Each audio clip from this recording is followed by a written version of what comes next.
Lord's వర్షిప్పర్ group సభ్యులుగా కూడి వచ్చిన మీ అందరికీ కూడా ప్రభు అయిన యేసుక్రీస్తు నామం పేరిట అందరికీ కూడా శుభాభివందనాలు. వందనాలు. కూడా praise the Lord. వందనాలు. మంచిది. చిన్న ప్రార్థన చేసుకుందాం. ప్రార్థన చేసుకొని మనం వాక్య భాగంలోకి మనం వెళ్ళిపోదాం. సర్వోన్నతుడా సర్వశక్తిమంతుడా యేసయ్య తండ్రి దేవా, ఈనాడు ప్రభువా ఇక్కడిటి రీతిగా తండ్రి ఏ యోగ్యత లేదు, ఏ అర్హత లేదు, అయినను నాయన కేవలం అంటే కేవలం నీ కృపని బట్టి ఇని దీనదాసుండి ప్రభువా నీవు నిలబెట్టిన విధానముకై నీకు స్తోత్రములు తండ్రి. ఇదిగో శిలువ చాటును నన్ను మరుగుపరచను. ప్రజలని వారికి దేవుడివి నీవు, నేను కేవలం పాత్రని మాత్రమే. పరిశుద్ధాత్ముడా మీరు మాట్లాడితే మా బ్రతుకులు మార్చబడతాయి, మీరు మాట్లాడితే మా జీవితాలు సరిదిద్దబడతాయి. మీరే మాట్లాడి తద్వారా మీ నామానికి మీరే మహిమ తెచ్చుకోమని యేసు అతి పరిశుద్ధ నామములో ప్రార్థిస్తున్నాము తండ్రి. ఆమేన్. మనందరికీ కూడా చెప్పబడిన రీతిగా ప్రత్యక్ష గుడారం యొక్క ప్రత్యక్షతలు, పోయిన వారము బలిపీఠము గురించిన కొన్ని అంశములు మనం మాట్లాడడం జరిగింది. ప్రతి ఒక్కరూ కూడా ఆ మాటల్ని విన్నారు, ఆ విషయాల్ని ప్రతి ఒక్కరూ కూడా చూశారు. ఇవన్నీ మనందరికీ తెలిసిందే. అయితే ప్రత్యక్ష గుడారం అనేది దేనికి సాదృశ్యమై ఉన్నది అని గనక మనం ఆలోచన చేస్తే, ప్రత్యక్ష గుడారం అనేది దేవుని ఆలయమునకు సాదృశ్యమై ఉంది. అసలు ఈ ప్రత్యక్ష గుడారం అంటే ఏంటి, అసలు ఎక్కడి నుంచి వచ్చింది ప్రత్యక్ష గుడారం అంటే? అనేక మంది, లక్షలలో ఉన్న అనేక మంది ఇశ్రాయేలు ప్రజలని ఐగుప్తు బానిసత్వము నుండి దేవుడు కానాను అనే దేశమునకు తీసుకొని వెళ్ళుచున్నప్పుడు ఆ ప్రజల మధ్య, వారి మధ్య దేవుడు నివసించడానికి ప్రజలందరూ గుడారాలు వేసుకొని నివసిస్తుంటే దేవుడు అనుకున్నాడు, నా ప్రజలందరూ గుడారాల్లో ఉన్నారు, నేను కూడా వారి మధ్యలో ఒక గుడారములో నేను కూడా నివసించాలి అని అనుకున్నాడు. అప్పుడు తన నమ్మకమైన సేవకుడైన మోషేకి చెప్పాడు, మోషే, నా ప్రజలందరూ కూడా గుడారాల్లో ఉన్నారయ్యా, అయ్యా వారి మధ్యలో నేను నివాసం చేయాలనుకుంటున్నాను, నా కోసం ఒక గుడారాన్ని కట్టు, ప్రత్యక్ష గుడారాన్ని జనులందరి మధ్యలో నా కొరకు ఏర్పాటు చేయి. అయితే నేను నివసించాలి అంటే దానికి ఒక క్రమం ఉంది, నా ఆలయానికి ఒక క్రమం ఉంది, ఆ క్రమాన్ని నేను నీకు తెలియజేస్తాను. అట్టి విధముగా నీవు నా కొరకు ఒక మందిరాన్ని కట్టు, అదే ప్రత్యక్ష గుడారము. అది ఏ విధంగా ఉంటుంది, అసలు అది ఏ విధంగా ఉంటుందండి అని గనక మనం ఆలోచన చేస్తే, ఒకసారి స్క్రీన్ షేర్ చేస్తారు హోస్ట్ గారు? స్క్రీన్ షేర్ చేసి ఒకసారి ఆ ప్రత్యక్ష గుడారం అనేది ఎట్లా ఉంటుందో ఒకసారి మన వాళ్ళందరికీ కూడా చూపిద్దాం. అందరూ కూడా ఫోన్స్ ని ఒకసారి చూడండి అమ్మా. ప్రత్యక్ష గుడారం అనేది ఎట్లా ఉంటుందో ఒకసారి మీ అందరికీ కూడా చూపించబోతున్నాము. అందరికి కనబడుతుంది కదా, ప్రతి ఒక్కరికి కూడా కనబడుతుంది కదా ప్రత్యక్ష గుడారం అనేది. ఎందుకు నేను చూపిస్తున్నా, యాక్చువల్ గా నేను ఎప్పుడు కూడా రిప్రజెంటేషన్ చేసి నేను ఎప్పుడు కూడా వాక్యం చెప్పను, ఎందుకంటే అది నాకు అంత ఇదిగా ఉండదు. కానీ ఈరోజు ఎందుకు చూపించాల్సి వస్తుంది అంటే, కొంతమంది మనలో ప్రత్యక్ష గుడారం అంటే ఒక అవగాహన కలిగి ఉన్నారు, కొంతమంది దాని గురించి అవగాహన కలిగి లేరు. అది చూపించుట కొరకు మాత్రమే నేను రిప్రజెంటేషన్ చేస్తున్నాను ఇక్కడ. సో అందుకే చూడండి ఒకసారి. మొదటిగా మనం చూసుకుంటే నెంబర్ 4 కొద్దిగా జూమ్ చేయండి, నెంబర్ 4 దగ్గర జూమ్ చేయండి. అక్కడ చూడండి అమ్మా, నెంబర్ 4 చూడండి ఒకసారి. నెంబర్ 4 చూడండి, దాంట్లో మనకి కనబడుతుంది అదేంటి అంటే, అది దానినే బలిపీఠము అని అంటారు. దేవునికి స్తోత్రం కలుగునుగాక. దేవుడు తన ప్రజలందరికీ కూడా ఒక కట్టడని నియమించాడు, ఒక క్రమాన్ని నేర్పాడు. అదేంటి అంటే పాప పరిహారార్థము నిమిత్తము, ప్రాయశ్చిత్తము నిమిత్తము మీరు బలులు అర్పించాలి.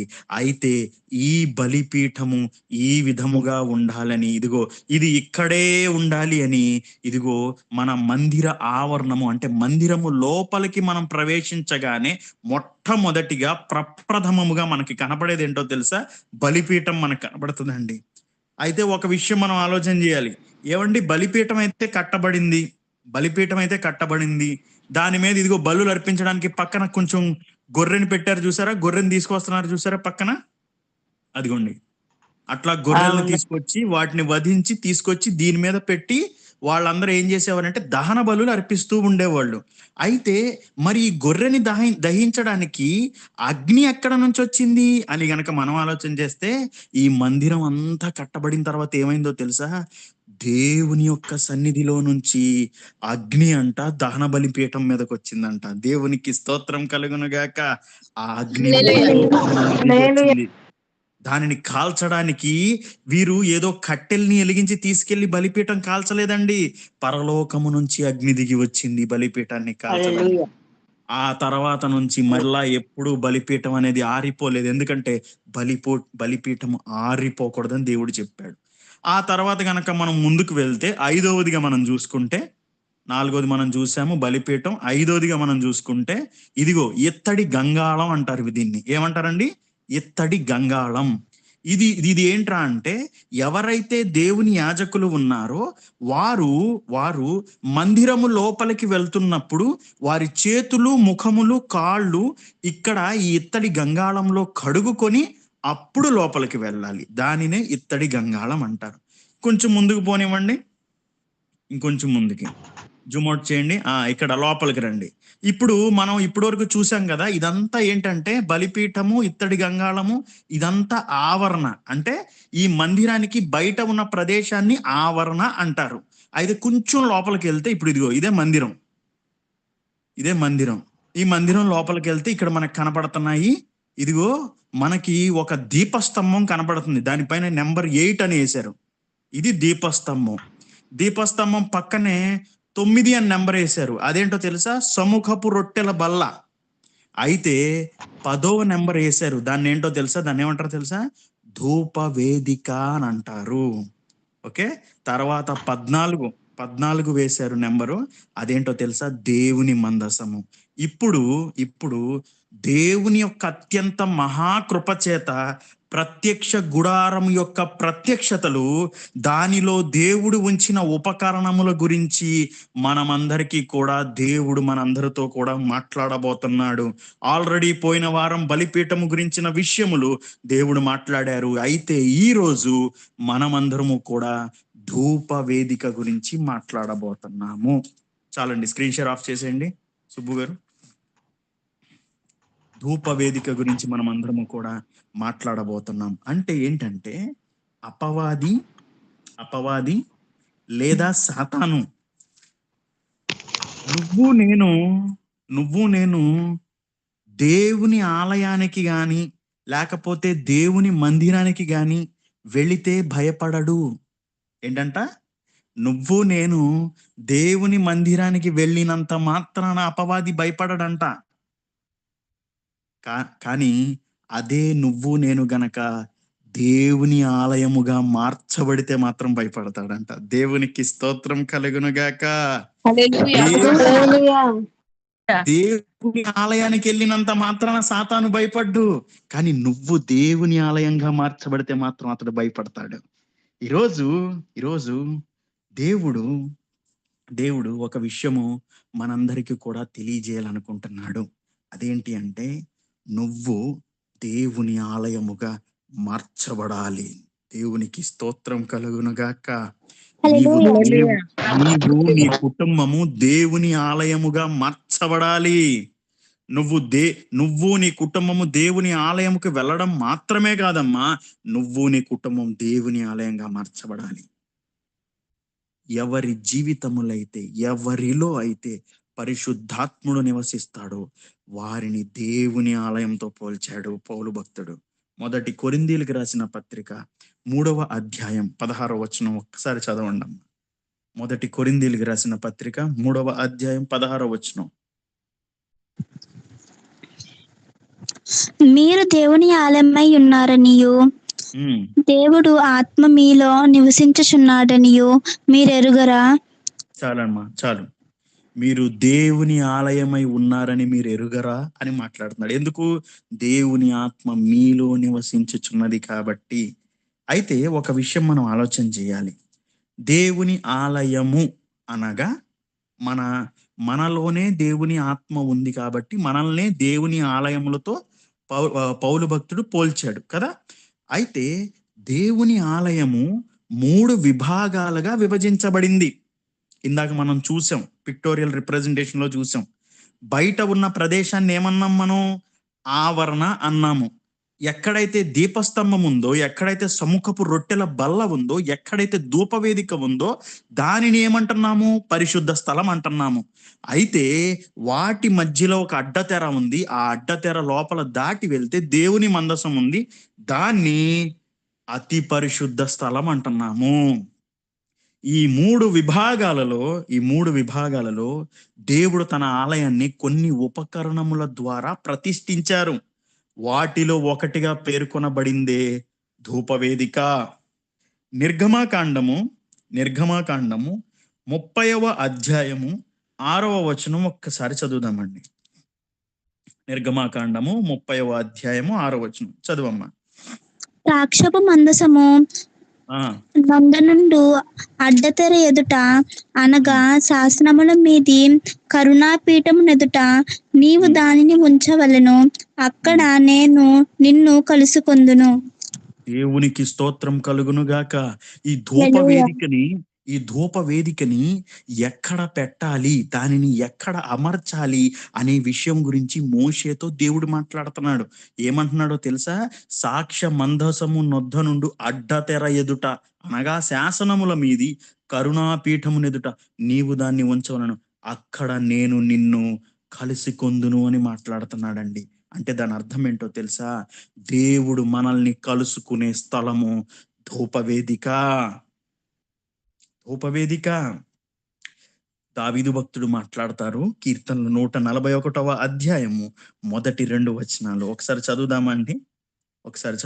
కీర్తనలు 141 మొదటి 2 వచనాలు. యెహోవా, నేను నీకు మొర్రపెట్టుచున్నాను, నా యొద్దకు త్వరపడి రమ్ము. నేను మొర్రపెట్టగా నా మాటకు చెవియొగ్గుము. నా ప్రార్థన ధూపము వలెను, నేను చేతులెత్తుట సాయంకాల నైవేద్యము వలెను నీ దృష్టికి అంగీకారమునగును గాక. ఎంతమంది జీవితాలలో ధూపవేదికలు ఉన్నాయండి. చివరిగా దేవునికి నువ్వు వేసిన ప్రార్థనా ధూపం నీకు గుర్తుందా? ఎంతమంది జీవితాలలో, ఎంతమంది బ్రతుకులలో ధూపవేదికలు ఉన్నాయి? అవును, నీకు శ్రమలున్నాయి. అవును, నీకు బాధలున్నాయి, నిందలు, అవమానాలు ఉన్నాయి.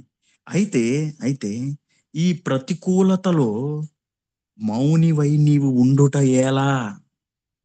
ఈ పరిస్థితుల్ని బట్టే కదా నువ్వు దేవునికి మరి ఎక్కువగా ధూపం వెయ్యాలి. ఎంతమంది మీ కుటుంబాలలో, మీ గృహాలలో ప్రార్థనా ధూపాన్ని వేస్తున్నారండి? నేను చెప్తా, ప్రార్థన ధూపం, అసలు ధూపం ఏం చేయగలదండి? ఇప్పుడు నేను ధూపం వేస్తాను, అసలు ఈ ధూపం ఏం చేయగలదు అనే దాని గురించి నేను చెప్తాను. కానీ మొదటిగా నా ప్రశ్న ఏంటంటే, ఎంతమంది మీ కుటుంబాలలో, మీ గృహాలలో ప్రార్థనా ధూపాన్ని వేస్తున్నారు? ఇప్పుడు ప్రార్థనా ధూపం అంటే ప్రార్థన చేసేటప్పుడు ధూపం వేయడం కాదు, మీ ప్రార్థనే ధూపంగా పైకి వెళ్ళాలి. దేవునికి స్తోత్రం కలుగునుగాక. మీ ప్రార్థనే ధూపముగా దేవుని సన్నిధి చేరుకోవాలి. అది ఇక్కడ మాట్లాడుతున్న పాయింట్. అంతేగాని ఇప్పుడు ప్రార్థన చేసేటప్పుడు సాంబ్రాణి వేసి ధూపం వేసేయండి, ఇల్లంతా సూర్యగిరి వేసేయమన్నారు, అది కాదు నేను చెప్తున్న పాయింట్. నీ ప్రార్థనే పరిమళ వాసన ధూపముగా దేవుని సన్నిధికి ఎత్తబడాలి. అది దేవుడు కోరుకుంటున్నాడు. ధూపము వెయ్యటము ద్వారా గొప్ప గొప్ప కార్యాలు జరిగాయి. వాటి గురించి మనం మాట్లాడదాం. అయితే దేవుడు కోరుకున్న ధూప ద్రవ్యం ఏంటో ఒక్కసారి చూద్దాం. అసలు ఆ ధూపం మీద ఆ నిప్పులు ఏవైతే ఉన్నాయో వాటి మీద ధూప ద్రవ్యము కింద దేవుడు ఏం వేయమన్నాడో ఒకసారి చూద్దాం. నిర్గమాకాండము 30వ అధ్యాయం 34వ వచనం ఒకసారి చదవమ్మా. నిర్గమాకాండము 30వ అధ్యాయము 34వ వచనం. మరియు యెహోవా మోషేతో ఇట్లనెను, నీవు పరిమళ ద్రవ్యములను అనగా జటామాంసి, గోపి, చందనము, గంధపు చెక్క అను ఈ పరిమళ ద్రవ్యములను స్వచ్ఛమైన సాంబ్రాణిని సమభాగాలుగా తీసుకొని వాటితో ధూప ద్రవ్యములను చేయవలెను. చాలు. దేవునికి స్తోత్రం కలుగునుగాక. ఇక్కడ దేవుడు మాట్లాడింది మనం విన్నాం. ఏంటండి అది?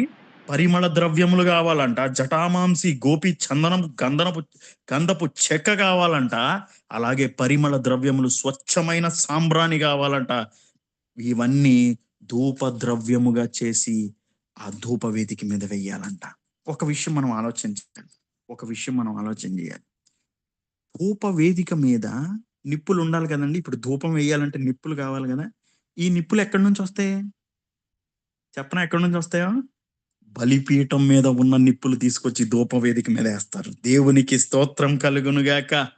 బలిపీఠం మీద ఉన్న నిప్పుల్ని తీసుకొచ్చి ధూప వేదిక మీద వేసి దాని మీద ధూప ద్రవ్యాన్ని వేయగానే ధూపముతో మొత్తం మందిరం అంతా కూడా మేఘము వలె నింపబడుతుంది. ఇది దేవుడు తన ప్రజల విషయములో, తన యాజకుల విషయములో దేవుడు కోరుకున్న కట్టడా. ధూప ద్రవ్యముల కింద ఏం వేయాలో చెప్పాడు కదా. అయితే ఒక విషయం మనం ఆలోచన చేయాలి. ఆయన ఆలయములో ధూపము వేయటానికి సుగంధ ద్రవ్యములను, అలాగే స్వచ్ఛమైన సాంబ్రాణిని, అలాగే జటామాంసి, గంధపు చెక్కలను దేవుడు కోరుకున్నాడు. అంతా బానే ఉంది. మరి నేను నా కుటుంబ నిమిత్తము, నా జీవితము నిమిత్తము ప్రార్థనా ధూపము ఆత్మీయముగా నేను వేస్తున్నప్పుడు దేవుడు నా నుంచి కోరుకున్న పరిమళ వాసనముగా ఉన్న ఆ గంధపు చెక్క గాని, ఆ సాంబ్రాణి గాని ఏంటి అని గనక మనం ఆలోచన చేస్తే, నీ కన్నీరే ధూప ద్రవ్యముగా ఇదిగో దేవుని సన్నిధికి నీ ధూపముని చేరవేస్తుంది. దేవునికి స్తోత్రం కలుగునుగాక. నీ కన్నీరే ధూప ద్రవ్యముగా ఆ ధూపార్తి మీద పడుతుంది. అయితే ఎక్కడైతే కన్నీరు కార్చి ప్రార్థన చేస్తారో, ఎవరైతే ప్రార్థన చేస్తారో ఆ ప్రార్థన మేఘము వలె ఆ ధూపము దేవుని సన్నిధికి చేర్చబడుతుందండి. నేను ఒక విషయం తెలియజేస్తున్నాను. అందుకే మన కన్నీరుని దేవుడు తన బుద్ధిలో రాస్తున్నాడు. ఎందుకు తెలుసా? అది మనం అనుకుంటున్నట్లుగా మన కన్నీరు ఏదో ఒక మన కంటిలో నుంచి వస్తున్న ఒక వేస్ట్ అని అనుకోవచ్చేమో గాని, నేను ఒక విషయం తెలియజేస్తున్నా. ఆ కన్నీరే ధూప ద్రవ్యముగా నీ హృదయములో మండుచున్న ఆ నిప్పుల అగ్ని, ఆ నిప్పులు ఏవైతే ఉన్నాయో వాటి మీద పడినప్పుడు దాని మీద నుంచి లేచే ఆ ధూపమే పరలోక రాజ్యానికి చేర్చబడుతుంది. నమ్మిన వారు ఉండే ఒక్కసారి బిగ్గరగా ఆమేన్ అని తెలియజేస్తారా?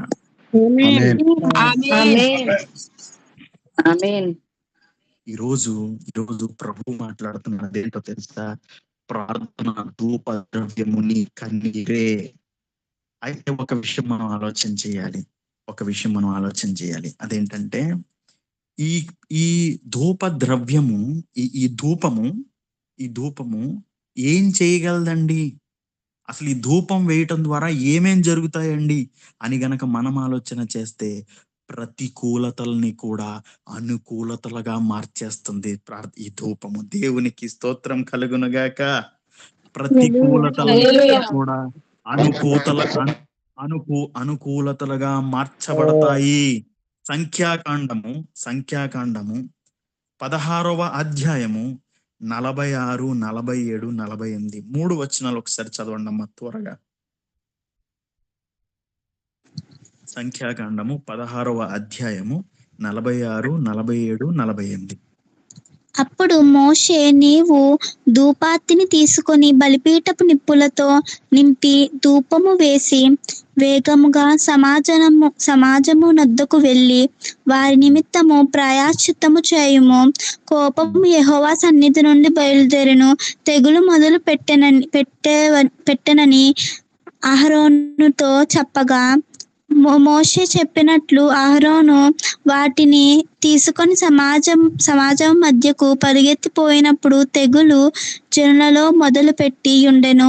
కాగా అతడు ధూపం వేసి ఆ జనుల నిమిత్తము ప్రాయశ్చిత్తము చేసెను. అతడు చచ్చిన వాటికిని బ్రతికి ఉన్న వాటికిని మధ్యను నిలువగా తెగులు ఆగెను. దేవునికి స్తోత్రం కలుగును గాక. ఇక్కడ ఏం జరిగిందో నేను చెప్పడానికి నేను ప్రయత్నం చేస్తాను. ఇక్కడ ఏం జరిగింది అంటే ఇశ్రాయేల్ ప్రజలు దేవుని నమ్మకమైన సేవకుడైన మోషేకి అలాగే ప్రధాన యాజకుడైన అహరోనికి విరోధముగా సనిగారు. ఎప్పుడైతే వారిరువురికి కూడా విరోధంగా సనిగారో ఇక దేవుని యొక్క కోపాగ్ని రగులుకుంది. దేవుడు మాట్లాడుతున్నాడు మోషేతో, మోషే, నిమిషం మాత్రములో ఈ ప్రజలందరినీ నేను సంహరించబోతున్నాను, ఇదిగో నా కోపాగ్ని బయలు వెళ్ళిపోయింది ఆల్రెడీ అని చెప్పి ఎప్పుడైతే దేవుడు మోషేతో మాట్లాడాడో మోషే గజగజ వణికి సాగిలపడ్డాడు దేవుని యొద్దట. పడిన వెంటనే మోషే బయటికి వచ్చి అహరోనుతో చెప్పింది ఏంటో తెలుసా? అహరోను, బలిపీఠం మీద ఉన్న నిప్పులతో నింపబడిన ధూపార్తి నువ్వు తీసుకొని జనుల మధ్యలోకి పరిగెత్తుకొని పో, లేకపోతే జనులందరూ కూడా చనిపోతారు అని చెప్పి మోషే చెప్పినప్పుడు అహరోను ఏం చేశాడో తెలుసా అండి? అహరోను బలిపీఠము మీద నిప్పులతో నింపబడిన ధూపార్తి తీసుకొని వెళ్ళి జనముల మధ్యలో నిలబడ్డాడు. ఎప్పుడైతే ఆ జనముల మధ్యలో నిలబడి ధూపము వేశాడో దేవుని కోపాగ్ని చల్లార్చబడింది, తెగులు ఆగిపోయింది. దేవునికి స్తోత్రం కలుగునుగాక. బలిపీఠము మీద నిప్పులతో నింపబడిన ధూపార్తిలో నుండి వచ్చిన ధూపము దేవుని కోపాన్ని సైతము ఆగిపోయేలా చేయగలిగింది. అంటే దేవునికి హేయమైన మన పాత రోత జీవితాన్ని బలిపీఠం మీద విడిచిపెట్టి సమర్పణ అనే నిప్పులతో నీ ప్రార్థన అనే ధూపము గనక నీవు వేయగలిగితే ఖచ్చితముగా నీవు ఇప్పుడు ఎదుర్కొంటున్న శ్రమ పోరాటము ఆగిపోతుంది యేసు నామములో. హల్లెలూయా, ఆమేన్. నువ్వు ఎదుర్కొంటున్న శ్రమ పోరాటము ఖచ్చితముగా ఆగిపోతుంది యేసు నామములో. ఎందుకు తెలుసా? ప్రార్థనా ధూపానికి అంత శక్తి ఉన్నది. ప్రధాన యాజకుడు వెళ్ళి ధూపము వేయగానే తెగులు ఆగిపోయింది. చచ్చిన వారికి బ్రతికి ఉన్న వారికి మధ్యలో నిలబడి తాను ఎప్పుడైతే ధూపం పట్టుకొని నిలబడ్డాడో వెంటనే తెగులు ఆగిపోయింది.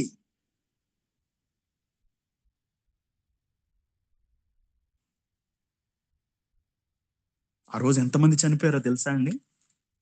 అక్కడ రాసి ఉంటుంది, తిరుగుబాటున 16వ వచనంలో 49వ వచనంలో ఉంటుంది. చదవద్దు, నేను చదువుతున్నాను.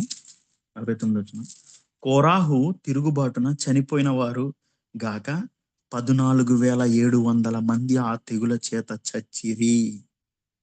ఎంతమంది చచ్చిపోయారంటండి? 14,700 మంది ఆ తెగుల చేత చచ్చిపోయారంట. అంటే దాని అర్థం ఏంటో తెలుసా? ఒకవేళ ఈ ధూపము వెయ్యకుండానట్లయితే ఇశ్రాయేలు ప్రజలందరూ కూడా చనిపోయేవారు ఆ రోజు.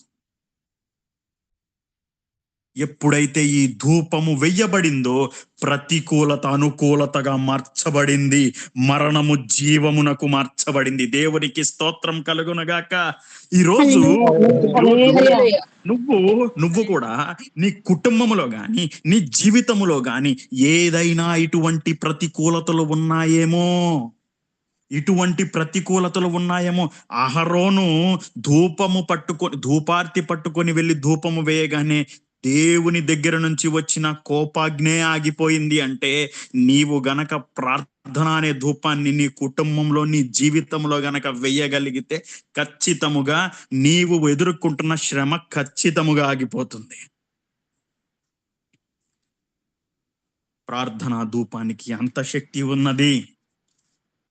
ప్రతికూలతని అనుకూలతగా మారుస్తుంది ఈ ధూపం. రెండవది కాలము గడిచిన కార్యము జరిగిస్తుంది. దేవునికి స్తోత్రం కలుగునగాక. ఇంకేం హల్లెలూయా. చేస్తుందండి ఈ ధూపము? ఇంకేం చేస్తుంది అంటే కాలము గడిచిపోయిన కార్యమును జరిగిస్తుంది. లూకాసు వార్త మొదటి అధ్యాయము 8-13 వచనాలు ఒక్కసారి చదువుతారండి. లూకాసు వార్త మొదటి అధ్యాయము 8-13 వచనాలు.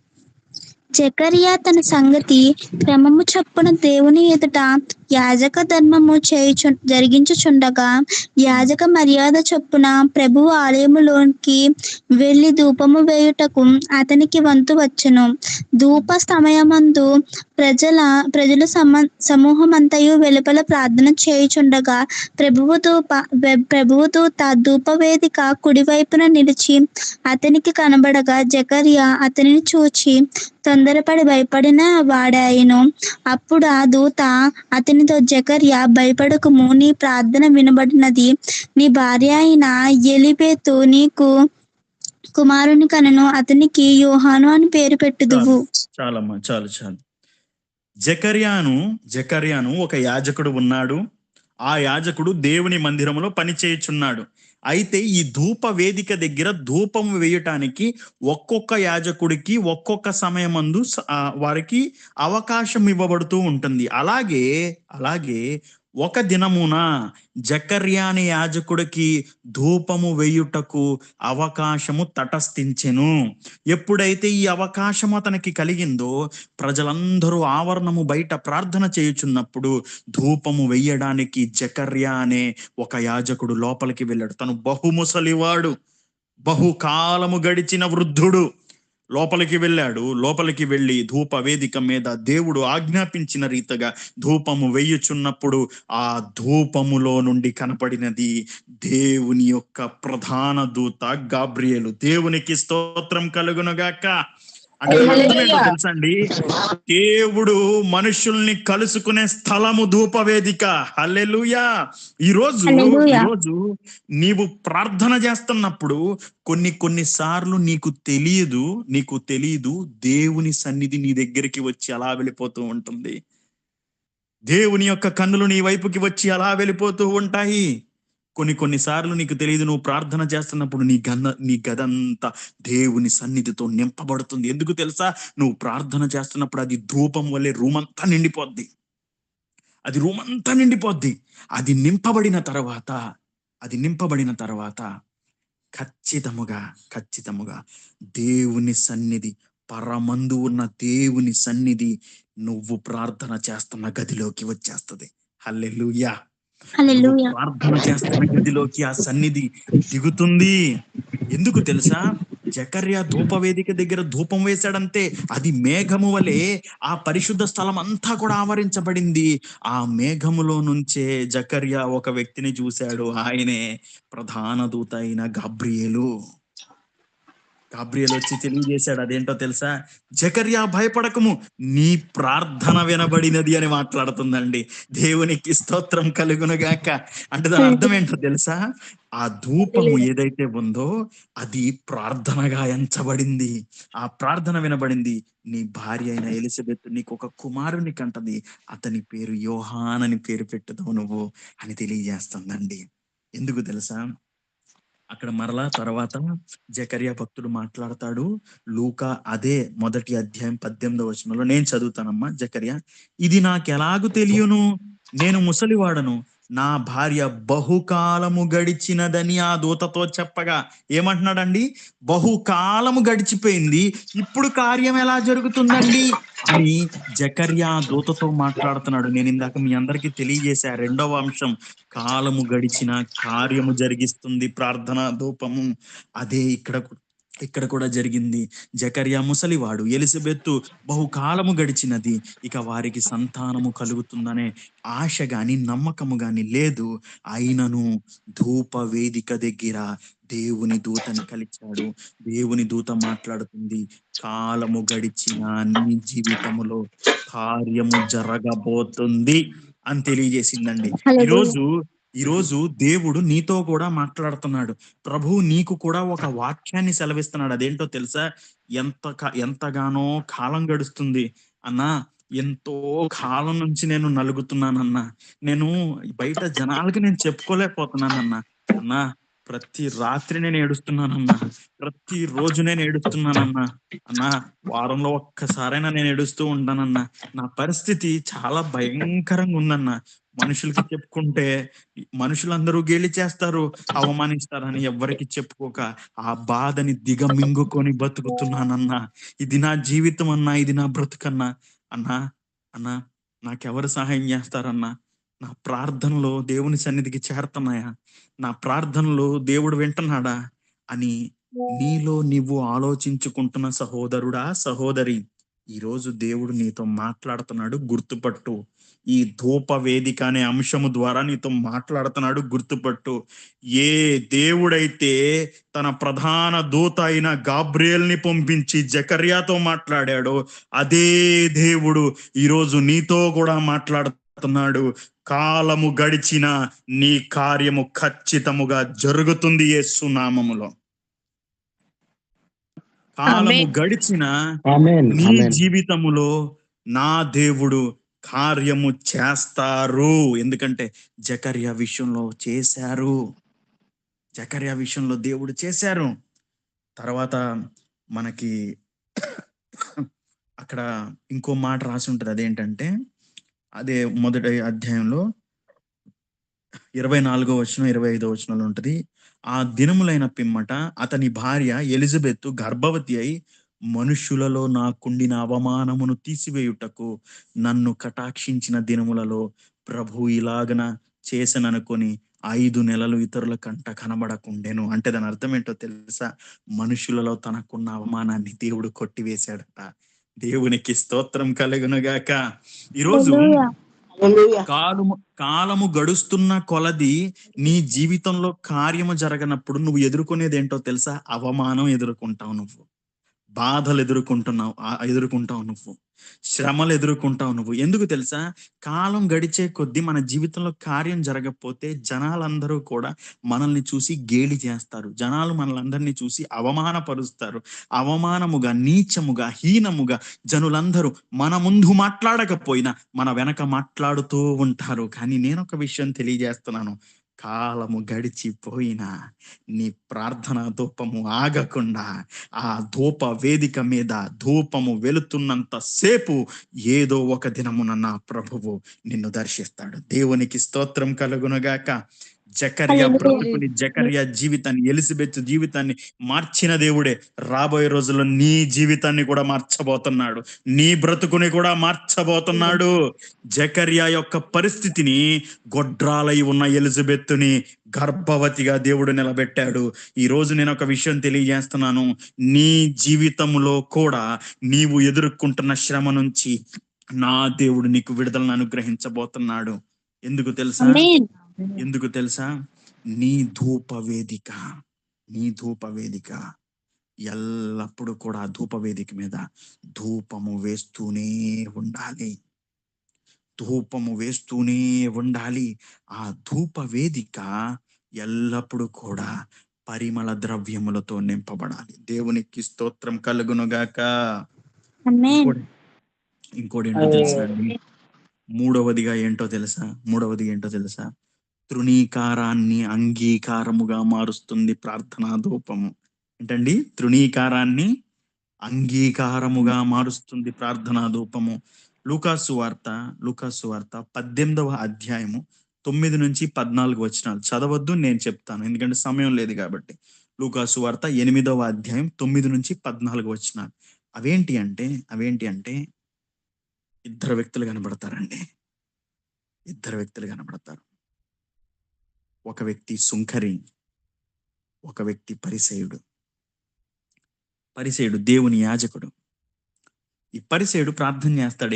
ఏమన్నా తెలుసా? ఇద్దరు వెళ్తారు ధూపం వేయటానికి దేవుని సన్నిధికి. ఎంతమంది అండి? ఇద్దరు వెళ్తారు ధూపం వేయటానికి. పరిసయుని ధూపం ఎలా ఉంటుందో తెలుసా? ఈ సుంకరిలా నేను లేనందుకు అయ్యా నీకు స్తోత్రములు అని చెప్తాడు. ఈ సుంకరిలాగా పాపినై నేను లేను, నీకు స్తోత్రములయ్యా. ఇదిగో నేను ఉపవాసములు చేస్తున్నాను, నేను 10వ భాగం నీకు చెల్లిస్తున్నాను, ఇదిగో నేను భక్తి శ్రద్ధలు ఎంతగానో నీకు చూపిస్తున్నాను అని దేవుడు కోరిన ద్రవ్యములు కాకుండా దేవుడికి హేయమైన అహంకారమైన బుద్ధి గల ఆ ధూపాన్ని దేవునికి అర్పిస్తాడు. కానీ సుంకర్ ఏం చేస్తాడో తెలుసా? కనీసం దేవుని మందిరం దగ్గర కూడా నిలబడడానికి అర్హత లేదని దూరముగా నిలబడి కనులెత్తి నిన్ను చూచుటకు కూడా నాకు అర్హత లేదయ్యా, నేను ఘోర పాపినయ్యా, నన్ను క్షమించయ్యా అని మాట్లాడతాడండి. ఏమంటాడండి? నన్ను క్షమించయ్యా, అయ్యా నన్ను క్షమించయ్యా, కనులెత్తి నిన్ను చూడడానికి కూడా నాకు అర్హత లేదయ్యా, నన్ను క్షమించయ్యా అని మాట్లాడతాడండి. ఇద్దరు ప్రార్థనా ధూపాలేస్తే ఒక ప్రార్థనా ధూపమే అంగీకరించబడింది, రెండోది కొట్టివేయబడింది. ఏ ప్రార్థనా ధూపం అయితే అంగీకరించబడిందో ఆ వ్యక్తిని నా దేవుడు నీతిమంతుడిగా పేర్కొన్నాడంట. దేవునికి స్తోత్రం కలుగునుగాక. దేవుడు కోరుకునే అతి శ్రేష్టమైన పరిమళ ద్రవ్యం ఏంటో తెలుసా? తగ్గింపు. ఏంటండి? తగ్గింపు. ఆ తగ్గింపు అనే పరిమళ ద్రవ్యం ఏదైతే ఉందో దానిని ప్రార్థనా ధూపంగా వేసి దేవునికి ఆయన అర్పించాడండి. అందుకే దేవుడు అంటాడు, తన్ను తాను తగ్గించుకున్నవాడు హెచ్చించబడును, తన్ను తాను హెచ్చించుకున్నవాడు తగ్గించబడును అని మాట్లాడతాడు. ఈ సుంకరి ప్రజలందరి చేత తృణీకరింపబడ్డాడమ్మా. తన సొంత సమాజములో, తన సొంత దేశములో, తన సొంత వర్గములో ఈ సుంకరి బహు పాపిగా పేర్కొనబడ్డాడు. అందరు జనాలు కూడా ఆ వ్యక్తిని తృణీకరించిన వాళ్ళే, తిరస్కరించిన వాళ్ళే. కానీ అందరూ తృణీకరించిన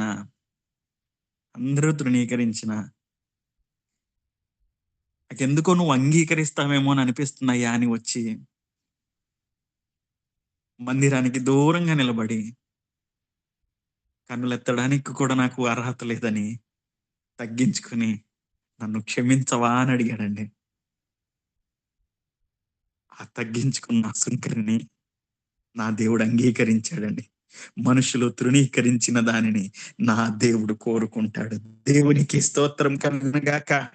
ఈరోజు నువ్వు కూడా తృణీకరింపబడ్డావేమో.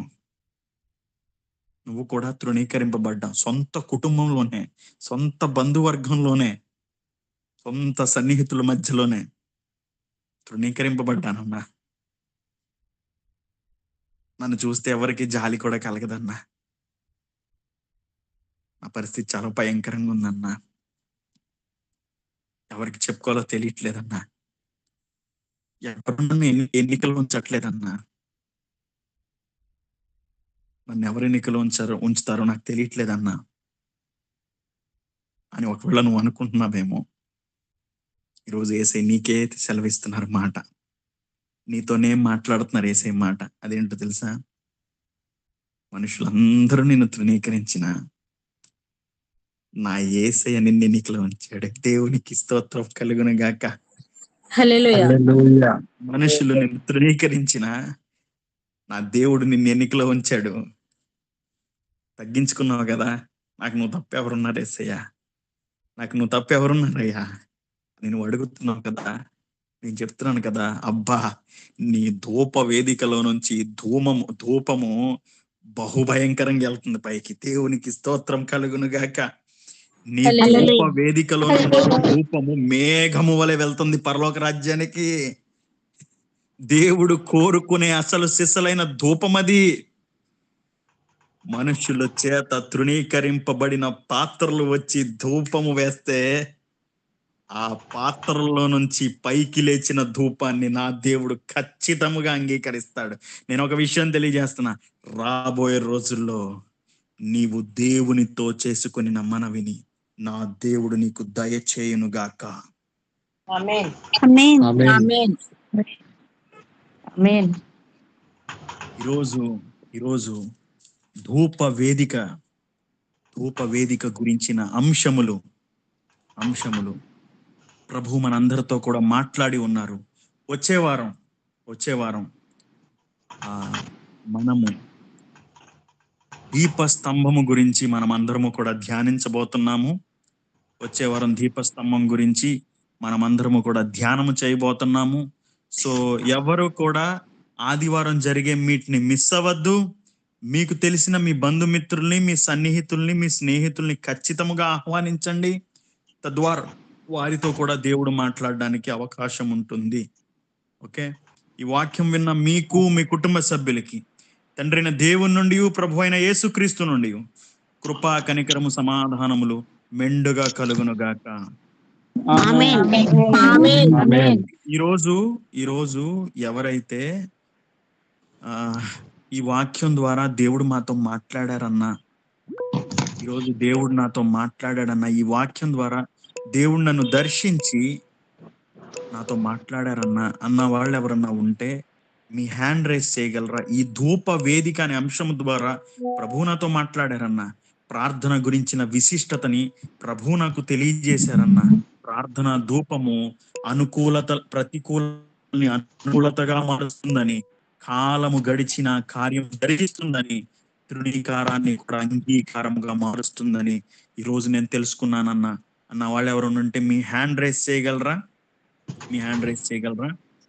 ఓకే, సో ఎవరైతే హ్యాండ్ రైస్ చేశారో మీలో ఎవరైనా ఈ రోజు మీరు విన్న వాక్యము గురించి ఏదైనా సాక్ష్యం చెప్పగలరా? ఈరోజు ప్రభు నాతో ఈ విధంగా మాట్లాడారు అనే ఒక సాక్ష్యాన్ని మైక్ అన్మ్యూట్ చేసి చెప్పగలరా? చెప్పాలి అనుకున్న వాళ్ళు మైక్ అన్మ్యూట్ చేసి మీ పేరు చెప్పి మీరు ఆ సాక్ష్యాన్ని పంచుకోండి. ప్రైజ్ ది లార్డ్ అన్న.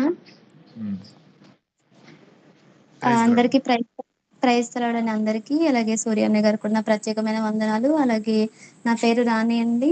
నేను చెప్పబోయే నాకు అనిపించింది అంటే, నిజంగా ధూపవేదిక అనేది నిత్యము మన ఆయన ప్రార్థిస్తే నిజంగా ఎలాంటి పని అంటే, నా జీవితంలో ఒకప్పుడు నా జీవితం వేరండి. మీకు చాలాసార్లు నేను సాక్ష్యం కూడా చెప్పాను. ఇప్పుడైతే నేను మీ ఇంట్లోకి వచ్చిన తర్వాత కూడా ఎంతోగానో బలపడ్డాను. అప్పుడు ప్రార్థన చేయొచ్చులే, ఓకే పొద్దున్న చేసుకున్నాం కదా, మధ్యాహ్నం చేసుకున్నాం కదా, ఇప్పుడు కొంచెం సేపు ప్రార్థన చేసుకోకపోతే ఏమవుతుందిలే, రేపు మార్నింగ్ చేసుకోవచ్చు, నాకు బలహీనతగా ఉందని కొన్ని సమయాల్లో దేవుని దగ్గర నేను ఆ ప్రార్థన పక్కన పెట్టేసేదాన్ని. ఆయన నేను స్తుతించకుండా నార్మల్గానే ఉండేదాన్ని. కానీ ఇప్పుడైతే ఒక్క నిమిషమైనా సరే మార్నింగ్, మధ్యాహ్నం, సాయంత్రం ప్రార్థన చేసుకుంటే అసలు నేను అనుకోనండి ఆ పని ఆ రోజు అవుతుందని అనుకోను. నా జీవితంలో దేవుడు ఎంత సంతోషం ఇస్తాడు అనుకుని ఎక్స్పెక్ట్ చేయలేదు. దేవుడు నా జీవితంలో జరిగిస్తున్నారని నిజంగానే దేవుడికి ఏమి ఇచ్చినా రుణం తీర్చలేను. ఇంకొక అంశం చెప్పాలనుకుంటున్నాను. అదేంటంటే, అన్న చెప్పినారు కదా, తృణీకరించిన వాడిని దేవుడైతే కూడా తృణీకరించుడు, హెచ్చింపబడతాడు, దేవుడు హెచ్చిస్తారు మనల్ని అని. అలాగే దేవుడు నిజంగా ఒకప్పుడు నేను ఒక ఒకటి మనిషినేనండి. ఇప్పుడు కూడా నాకు ఎటువంటి అర్హత లేదు. కానీ నాకు ఎటువంటి అర్హత లేనప్పటికీ కూడా ఈ రోజు దేవుడు నన్ను ఒక ప్రవక్తగా నిలవబెట్టుకున్నాడంటే, నేను నా యేసుకి ఏమి ఇచ్చినాడు రుణము తీర్చలేనండి. నేను నిత్యము ప్రార్థించినా కూడా ఏ రుణము నా యేసుకి తీర్చుకోలేను. ఎందుకంటే ఒకప్పుడు నేను నార్మల్ మనిషిని. కానీ ఇప్పుడు ఆయన సువార్తను ప్రకటించుటకు, ఆయన శ్రేష్టమైన మాటలు వివరించుటకు కూడా దేవుడు నిలవబెట్టుకున్నారండి. అలాగే మీ ద్వారా కూడా సూర్య అన్న కూడా నాకు ఎంతో గైడెన్స్ ఇచ్చారు. నువ్వేం కంగారు పడొద్దమ్మా, అలాగే చెప్పు, నువ్వు ధైర్యంగానే ఉన్న సహోదరు లీనా గారు కానీ సహోదరులందరూ కూడా నాకు ఎంతగానో సపోర్ట్ గా ఉన్నారండి. ఇప్పుడు ఎవరైనా వచ్చి అమ్మాయిలు దీనికోసం ప్రార్థించడం నాకు ఎంత సంతోషం వేస్తుంది అంటే, నాయన పాపినైన నన్ను, ఎటువంటి అర్హత లేని నన్ను ఈ రోజు వాళ్ళు ప్రార్థన చేయమని అడగడం ఏంటి? నన్ను ఎంత గొప్పగా ఎవరైతే తృణీకరించారో, ఎక్కడైతే అవమానం పొందినానో అక్కడే నన్ను నిలవబెట్టుకున్నావు కదా నాయన. ఎంత గొప్ప! ఇన్ని రోజులు నేను నిన్ను అవాయిడ్ చేశాను కొన్ని పరిస్థితుల వల్ల. కానీ ఇప్పుడు సమస్యలు ఉంటాయి, దేవుడు నా సమస్యలు తీర్చట్లేదని బాధపడేదాన్ని. నిన్ను అవిధేయత చూపి నిన్ను అంతగానో బాధ పెట్టాను నాయన. కానీ నీవైతే నన్ను చెయ్యి విడిచిపెట్టలేదు. ఎంత అవమానకరమైన పరిస్థితి ఉన్నప్పటికీ ఎక్కడైతే అవమానం పొంది ఉన్నానో అక్కడే నా జీవితంలో గొప్ప రోజు. ఇటువంటి భాగ్యములు నన్ను ప్రార్థించే స్థితి నాకు ఇచ్చినందుకు దేవుడు నాకు ఎంతో సంతోషం అండి. సమస్త మహిమ నా యేసయ్యకి మాత్రమే చెల్లును గాక. ఈ కొద్దిపాటి ఆమేన్. సాక్ష్యం ఆమేన్. ఆమేన్. ఆమేన్. సహోదరి రాణి గారు ఇచ్చిన సాక్ష్యాన్ని బట్టి దేవునికే మహిమ కలుగును గాక. ఇంకెవరైనా చెప్తారా అండి? ఇంకెవరైనా చెప్తారా? వాక్యం నిమిత్తం. సమస్త మహిమ ఘనత ప్రభావం లేసేకి మాత్రమే చెల్లునుగాక. ఆమేన్. సమయాన్ని ఇచ్చిన సూర్యాన్నకి, టీం మెంబర్స్ అందరికీ కూడా నా ప్రభు పేరట శుభాభివందనాలండి. ప్రత్యేకముగా నేను పంచుకోవాలనుకుంటుంది ఏంటి అని అంటే, ఈ ప్రత్యక్షపు గుడారము నేను బైబిల్ అంటే కంప్లీట్ గా చదవాలి అని నిర్ణయించుకున్న సమయంలో, చదువుతున్న సమయంలో ఈ ప్రత్యక్షపు గుడారం ఏదైతే దీనికి సంబంధించిన టాపిక్ ఏదైతే ఉందో, ఈ అధ్యాయాలు గాని ఈ కాన్సెప్ట్ గురించి నేను చదివేటప్పుడు చాలా మర్మాలతో కూడి, అంటే చాలా డెప్త్ నాలెడ్జ్ తో ఉండే టాపిక్స్ అండి ఇవి. నిజంగా థియాలజీ చేసేవాళ్ళు వీళ్ళు మాత్రము దీని యొక్క మర్మాల్ని చెప్పగలుగుతారు. కానీ అన్నయ్య చెప్తున్నప్పుడు మొదలు పెడుతున్న పోయిన వారము బలిపీఠము గురించి, ఈసారి ధూపవేదిక, రానున్న రోజుల్లో రానున్న వారాల్లో కూడా దీని గురించి చెప్పడము అన్నయ్య నాకు అనిపిస్తుంది నిజంగా ఇది నిజంగా ఈ వాక్యం నేనైతే రుచి చూశాను. నేనైతే నిజంగా రుడిగా చెప్పాలనుకుంటుంది ఏంటంటే, ఈ ప్రత్యక్షపు గుడారముకు సంబంధించిన ప్రత్యక్షత దేవుడు నిజముగా ఇది కేవలం అంటే కేవలము నరుని యొక్క ఆలోచన కాదు, పరలోకం నుంచి వచ్చిన ఆ యొక్క ప్రత్యక్షతే.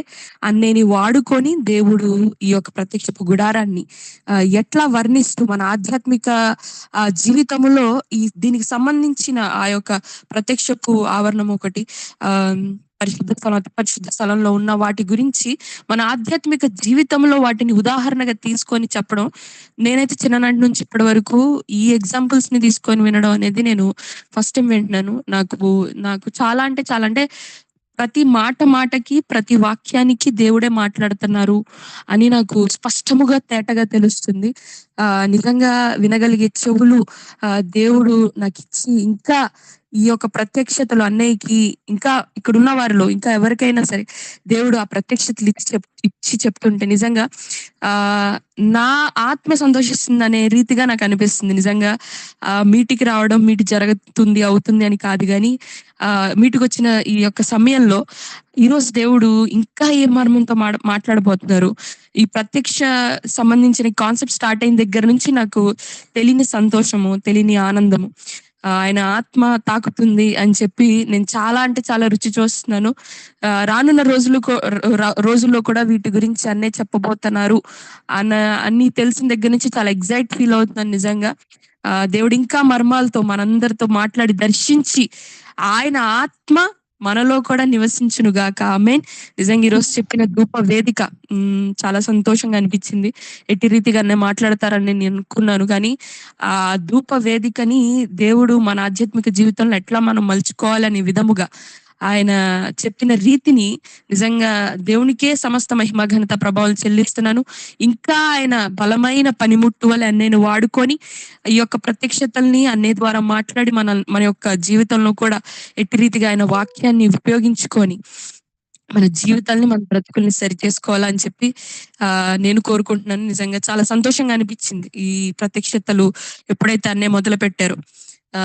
ఈ యొక్క చిన్న సినారియోని నేను షేర్ చేసుకోవాలని అనుకుంటున్నానండి. Thank you. సహోదరి క్యాథరిన్ గారు ఇచ్చిన సాక్ష్యాన్ని బట్టి మహిమ ఘనత ప్రభావములు దేవునికే చెల్లును గాక. ఆమేన్. ఇంకెవరైనా చెప్తారా అండి? ఇంకెవరైనా చెప్తారా? సమయం ఉంది, త్వరగా చెప్పండి. దేవుడికి స్థుతులండి. హలో, నా పేరు వరలక్ష్మి. వందనాలమ్మా, చెప్పండి. వందనాలండి. సూర్య గారికి వందనాలండి. మీట్లో ఉన్న అందరికి వందనాలండి. నా సాక్ష్యం ఏంటంటే, నేను గతంలో 3 years ముందు నేను అనుల్లో ఉండేదానండి. అప్పుడు దేవుణ్ణి ప్రార్థించడం అంటే ఏంటంటే, ఒక పూజ చేయడం, కొబ్బరికాయ కొడతాం, గుడికి వెళ్ళడం, రావడం, అలాగా ఏదో చేతులు ఎత్తి దండం పెడతాం, అంతవరకే తెలుసండి. కానీ నేను దేవుడు ప్రభువులోకి వచ్చాక దేవుడు అంటే ఏంటన్నది తెలుసుకున్నానండి. నెక్స్ట్ ఏంటంటే, నేను ఎన్నో శ్రమలు పడ్డానండి. నా శ్రమలు అంటే దేవుడికి తెలుసు అవన్నీ. ఆ టైంలో నాకు వచ్చిన వాళ్ళు కూడా నా వాళ్ళు కూడా బంధువులు కూడా నన్ను ఏళనగా మాట్లాడేవారండి ప్రతి మాటకిని.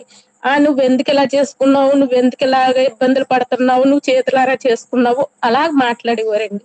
అప్పుడు నేను ఒకటే అనుకునేదాన్ని, నాకెక్కడో అనుల్లో ఉండకుండా నాకేదో దేవుడు సహాయం చేస్తున్నాడు, నన్ను దేవుడు పైకి లేపుతాడు, ఇవాళ కాకపోయినా రేపైనా లేపుతాడు అన్న ధైర్యంతో ఉండేదండి. అంటే ఎప్పుడు ఎంతైనా సరే ఒంటరిగా పోరాడానండి, ధైర్యంతో ఉండేదండి. నా రక్త సంబంధికులు కూడా నన్ను అవమానించినట్టు చేశారండి. కానీ ఈ రోజున నా దేవుడు నన్ను చాలా ఎత్తులో నిలబెట్టారండి. నన్ను అవమానించిన వాళ్ళు నా సహాయం కోరుతున్నారండి. అట్టి స్థితికి నన్ను నా దేవాది దేవుడైన ప్రభు తీసుకొచ్చారండి. కానీ అప్పుడు ఏంటంటే నేను ఏదైనా ఎవరికైనా సహాయం చేసినా నేను చేస్తున్నాను, నేనే చేస్తున్నాను అన్నట్టుగా ఉండదు. ఇప్పుడు నేను ఏది ఎవరికైనా మాట సహాయం చేసినా కూడా నా ప్రభు చేస్తున్నా, నేను చేయట్లేదు అన్న భావంతోనే వాళ్ళకి చెప్తున్నాను. వాళ్ళు నీకు థ్యాంక్స్ అని చెప్పినా కూడా నాకొద్దు, నా ప్రభువుకి చెప్పండి అన్న భావం నాకు వచ్చిందండి. అట్టి స్థితిగా నన్ను దేవుడు నిలబెట్టినందుకు ఇంకా ఆయనలో నన్ను ఇంకా బలపరచాలని దేవాది దేవుడికి వందనాలు చెప్పుకుంటున్నానండి. ఈ చిన్న సాక్షిని దేవుడు దీవించుగాక. ఆమేన్. తల్లి గారు వరలక్ష్మి గారు ఇచ్చిన సాక్ష్యాన్ని బట్టి సమస్త మహిమా ఘనత ప్రభావములు యేసయ్యకి మాత్రమే చెల్లును గాక. ఇంకెవరైనా ఉన్నారమ్మా సాక్ష్యం చెప్తారా? ఈ రోజు విన్న వాక్యాన్ని బట్టి దేవుడు మీతో ఏ విధముగా మాట్లాడారో ఆ విధానం గురించి ఎవరైనా సాక్ష్యం చెప్తారా? ఇంకో 2 నిమిషాలు సమయం ఉంది. ఉంటే మీ మైక్ అన్మ్యూట్ చేయండి. మైక్ అన్మ్యూట్ చేసి మీ పేరు చెప్పి మీరు సాక్ష్యం చెప్పచ్చు. ఉన్నారా ఎవరైనా? అందరికీ ప్రైజ్ ది లార్డ్ అండి. నా పేరు సందీప్.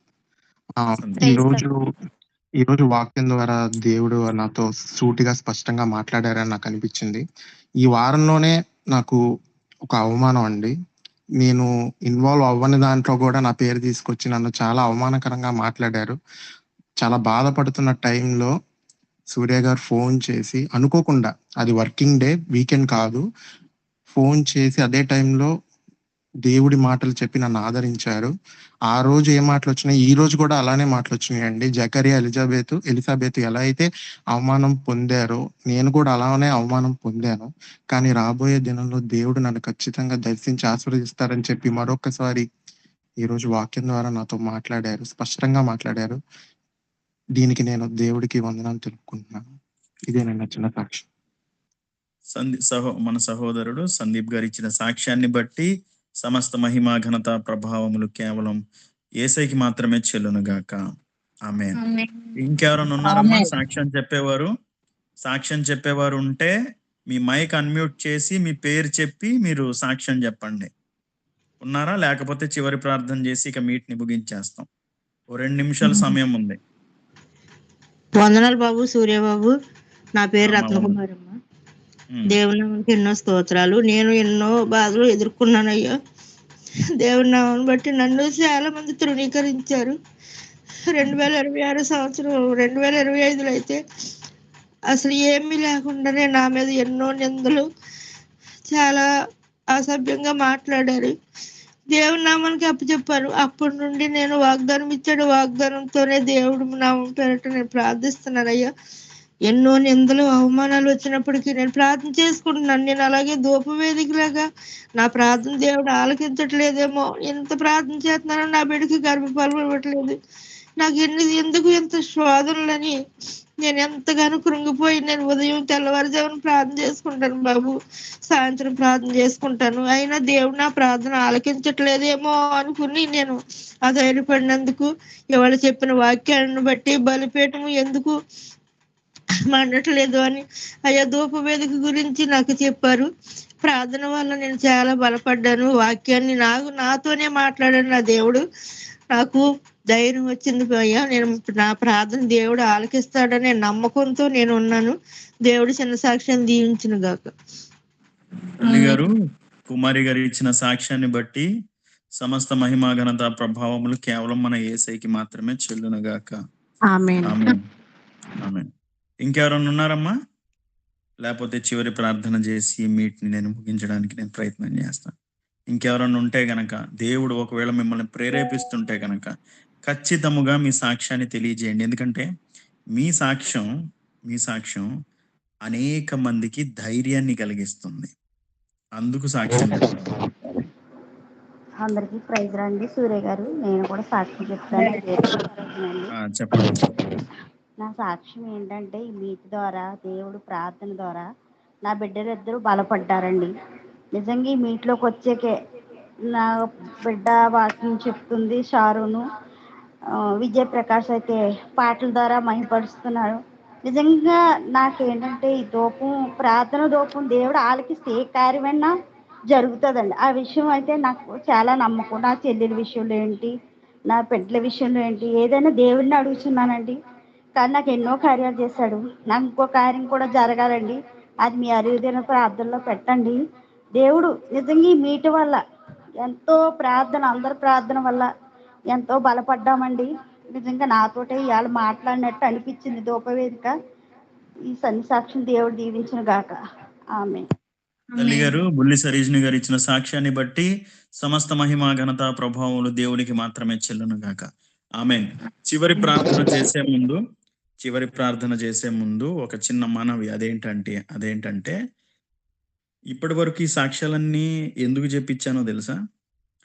దేవుడు వాక్య రూపంలో ఎంత మందితో మాట్లాడుతున్నాడు అనేది మనం అందరము తెలుసుకోవాలి అనడానికి ఇక్కడ ఇది పెట్టా. అంతేగాని లేకపోతే ఎవరో వ్యక్తులకి మహిమ రావాలనో లేకపోతే ఏదో విషయానికి మహిమ రావాలో కాదు. దేవుడు తన ప్రజలతో మాట్లాడడానికి చాలా పాత్రలను ఎన్నుకుంటాడు. వాటిల్లో ఒక పాత్ర పేరు సూర్య. అంతే, అంతకు మించి ఏమీ లేదు ఇక్కడ. మాట్లాడిన వాడు ఆయన మాట్లాడుతున్నాడు కాబట్టి కార్యం కూడా ఆయనే చేస్తాడు. విన్న వాళ్ళమైన మనం చేయాల్సిన పని ఏంట్రా అంటే నమ్మాలి.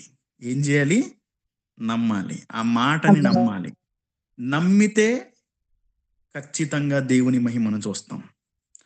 సో అందుకే విషయం నేను తెలియజేసేది ఏంట్రా అంటే ఇంతమందితో సూటిగా, స్పష్టముగా, నేరుగా చాలా మంది తల్లులు ఏడుస్తున్నారు సాక్ష్యం చెప్పేటప్పుడు. దేవుని వాక్యము వారి హృదయ లోతుల్లోకి వెళ్ళిపోతుంది.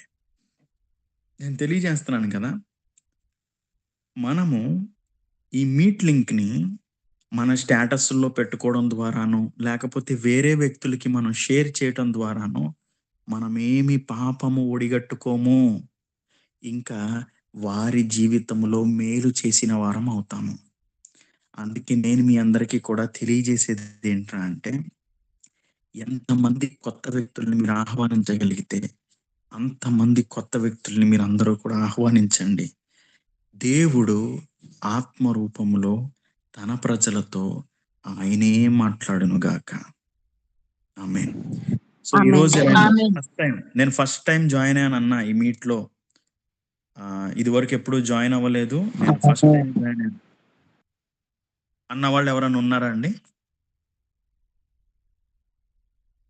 ఫస్ట్ టైం జాయిన్ అయ్యామన్నా, లేకపోతే మేము కొంతమందిని జాయిన్ చేసామన్నా మేము అన్న వాళ్ళు ఎవరన్నా ఉంటే తెలియజేయగలరా? మేము జాయిన్ చేసామన్నా కొంతమంది వ్యక్తుల్ని ఈరోజు మీట్లోకి అన్న వాళ్ళు ఎవరన్నా ఉంటే తెలియజేయగలరా? బన్నీ హ్యాండ్ రేస్ చేశాడు. తమ్ముడు చెప్పు తమ్ముడు. ఒకళ్ళు జాయిన్ చేశాను ఈరోజు. ఎవర్రా? గంటి భారతి అని ఉంది కదండి. ఓకే, మా మైక్ అన్మ్యూట్ చేయగలరమ్మా గంటి భారతి గారు? ఓకే, మైక్ అన్మ్యూట్ చేయలేకపోతున్నారు. ఫైన్ అమ్మా. ప్రభు అయిన యేసుక్రీస్తు నామం పేరట మీకు లార్డ్స్ వర్షిప్పర్స్ లో మేము ఆహ్వానం తెలియజేస్తున్నాము. వారానికి అనేక మందిగా ఈ గ్రూప్ లో జాయిన్ అవుతూ వస్తున్నారు. రాబోయే రోజుల్లో అనేక మందిని ప్రభు పిలవబోతున్నారు. నిజముగా ఈ మీట్లో జాయిన్ అయిన ప్రతి ఒక్కరిని ప్రభు దీవించి ఆశీర్వదించారు.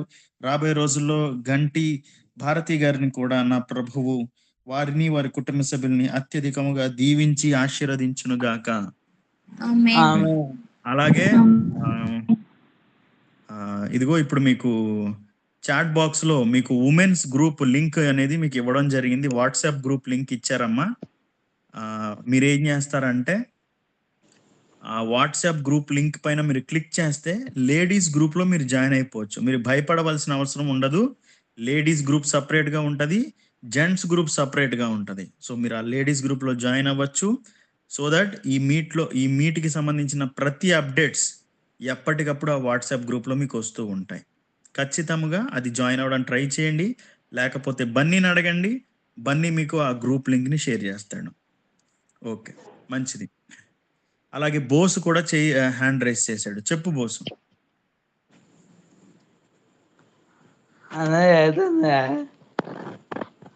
అదనే దాంతో అనుకుంటున్నా.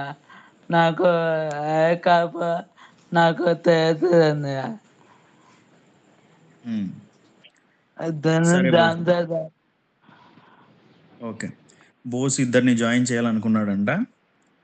అయితే వాళ్ళు జాయిన్ అయ్యారు, కానీ తర్వాత లెఫ్ట్ అయినట్టున్నారు. సరే, మంచిది. ఇదిగో బన్నీని బోసుని ఇద్దరిని కూడా నా దేవుడు అత్యధికముగా దీవించి ఆశీర్వదించునుగాక. ఆయన నామ మహిమార్థమే అనేక ప్రదేశంలో నా ప్రభువే నిలబెట్టుకొని వాడుకొనుగాక. ఆమేన్. నెంబర్ పెడుతున్నా, నువ్వు దాంతో. సరే సరే తమ్ముడు, సరే జాయిన్ చేస్తాం. సో మంచిది. రాబోయే రోజుల్లో నేను చూస్తున్నాను, ఇప్పుడు యాక్చువల్గా ఇది వరకు మన వాళ్ళు ఎంతమంది ఉండేవాళ్ళు అంటే అండి, నేను నిజంగా తెలియజేస్తున్నాను, ఓ 10 మందో 12 మందో ఉండేవాళ్ళు. కానీ ఇప్పుడు సుమారుగా 30 మంది 35 మంది జాయిన్ అవుతున్నారు. ఎక్కడి నుంచి ఎక్కడికి వచ్చామని చూడండి ఒకసారి. రాబోయే రోజుల్లో దానిని ప్రభువు 50 చేస్తారు.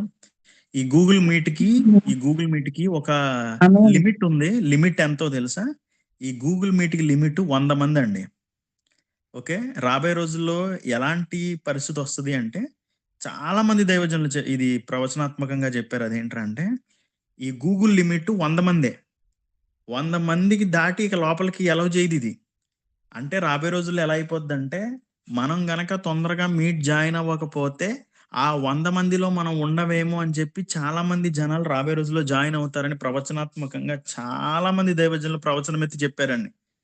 రాబోయే రోజుల్లో ఈ మీట్ని దేవుడు అలా చేస్తాడు, అనేక వందలాది మందిగా దేవుడు దీంట్లో తీసుకొస్తారు అని ప్రవచనాత్మకంగా చెప్పారు. నేను నమ్ముతున్నాను, నేను విశ్వాసం ఉంచుతున్నాను. కొన్ని వందల మందికి ఆశీర్వాద కారణముగా ఈ పరిచర్య అనే ధ్వజముని నా ప్రభువు లేవనెత్తబోతున్నాడు రాబోయే రోజుల్లో. సో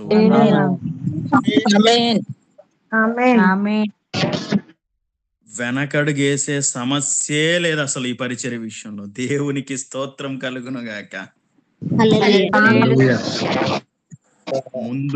ముందుకు చూసుకొని ముందుకు కొనసాగటమే మన పని. మంచిది, చివరి ప్రార్థన చేసుకుందాం. సమయం ఎక్కువ అయిపోయింది, ఎవరు ఏమనుకోవద్దు. వచ్చే వారం త్వరగానే మనం ముగించడానికి మనం ప్రయత్నం చేద్దాం. ఓకే, వచ్చే వారం మన అంశము దీపస్తంభము.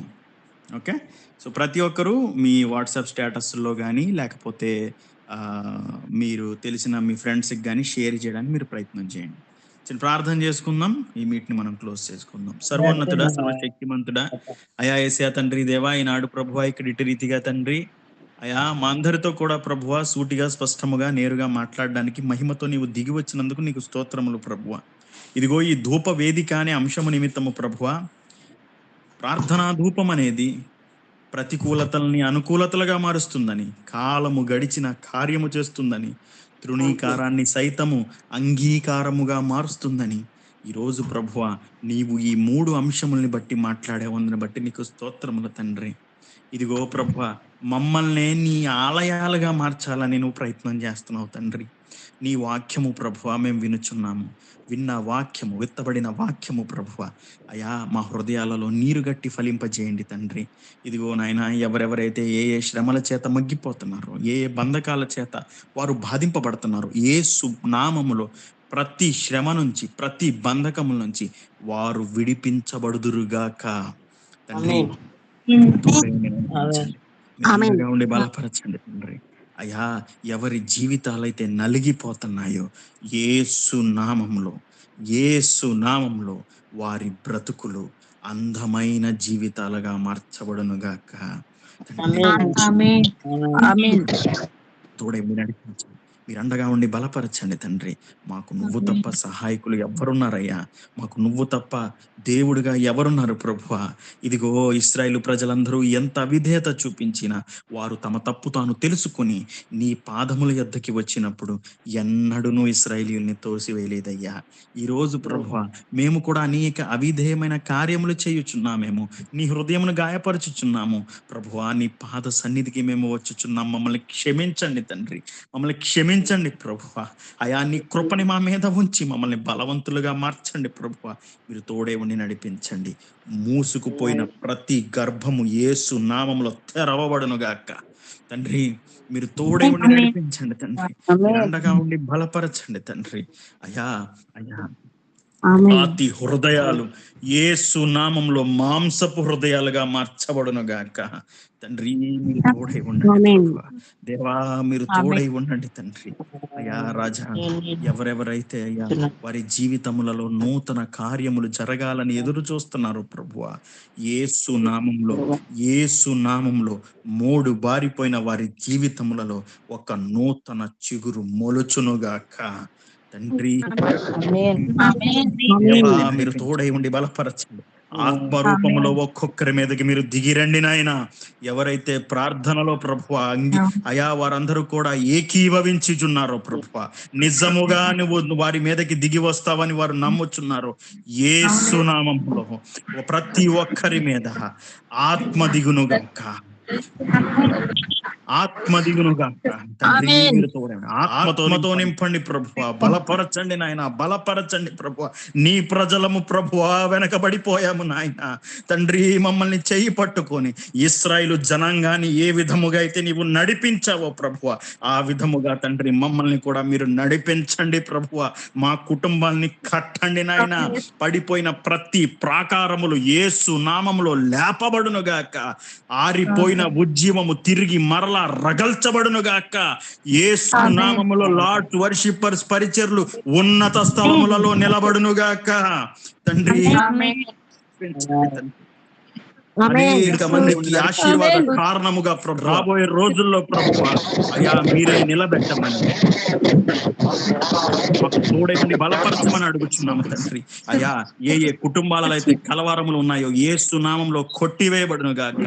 ప్రతి కన్నీరు నాశముగా మార్చబడును గాక తండ్రి. మీరు తోడై ఉండి నడిపించండి తండ్రి. దేవా అయా యేసయ్య తండ్రి, వచ్చే వారములలో ప్రభువా ధ్యానము చేయబోతున్న అంశాలన్నిటినీ కూడా ప్రభువా నీ ఆత్మ ప్రేరేపణ చేత అయా మీరు మాట్లాడమని అడుగుచున్నాము తండ్రి. నీ మాట కొరకు ఎదురు చూస్తున్నాం, నీ వాక్కు కొరకు ఎదురు చూస్తున్నాం. మేము నీ కొరకు ఎదురు చూస్తున్నాము ప్రభువా. యెహోవా కొరకు ఎదురు చూచువారు నూతన బలము పొందెదరు, వారు పక్షి రాజు వలె రెక్కలు చాపి పైకి ఎగిరెదరని నీ వాక్యము సెలవిస్తుంది. అట్టి మేమందరము తండ్రి అయా పైకి ఎగురున్నట్లు ఆత్మీయతలో ప్రభువా మేమందరము నిలబడినట్లు మాకు సహాయాన్ని దయచేయమని ఇదిగో ప్రభువా ఈ రాత్రి ప్రభువా మేమందరం నిద్రించుచుండగా మంచి నిద్ర చురుకైన మెలకు దయచేయమని తిరిగి వేకుజామున లేచి సభ్యులకి పరిశుద్ధాత్మని ద్వారా తోడై ఉండనుగాక.